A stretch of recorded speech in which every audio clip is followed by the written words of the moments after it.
J'imagine que tout le monde connaît Daryl, le personnage de The Walking Dead. Bah, c'est pas très compliqué, tout le monde le kiffe. Mais saviez-vous que parmi toutes les saloperies qu'il aurait eu à affronter, peut-être que la pire aura été rien de moins que le code civil. Je plaisante zéro là. Je suppose que tu veux une explication. En fait de meubles, possession vos titres. Ça vous dit forcément un truc. Tu dis c'est à moi, c'est simple. C'est vrai que ça sonne presque comme un dicton. Mais ça veut dire quoi exactement? C'est un petit peu plus chaud qu'il n'y paraît. Peut-être que non. Ah si, je t'assure. Bon, je suis pas convaincu qu'il y ait forcément besoin de revenir sur la distinction meuble, immeuble. Ça va. Très grossièrement, il y en a un qui peut bouger. Comment ça? Mobilité, meuble.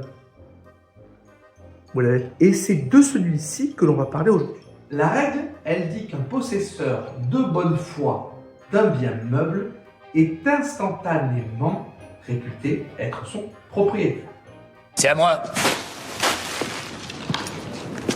C'est à moi. C'est à moi. C'est à moi. C'est quoi la bonne foi? La bonne foi, c'est la croyance légitime que l'on a d'être dans son bon droit sans léser autrui.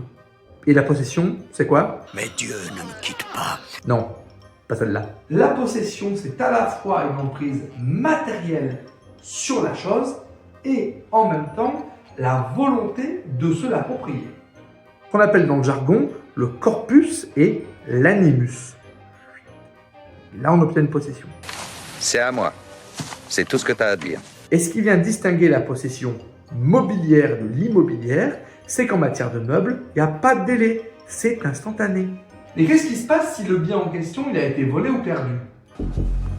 Tu lui as pris son butin, Daryl? Le propriétaire initial aura alors 3 ans pour venir réclamer son bien. Contre indemnité. Contre une indemnité? À partir du moment où on est de bonne foi, on n'y est pour rien, ni dans la perte, ni dans le vol. Mais ça serait décevant. Par conséquent, si c'est OK pour restituer, ça ne sera pas sans contrepartie. Je suis d'accord.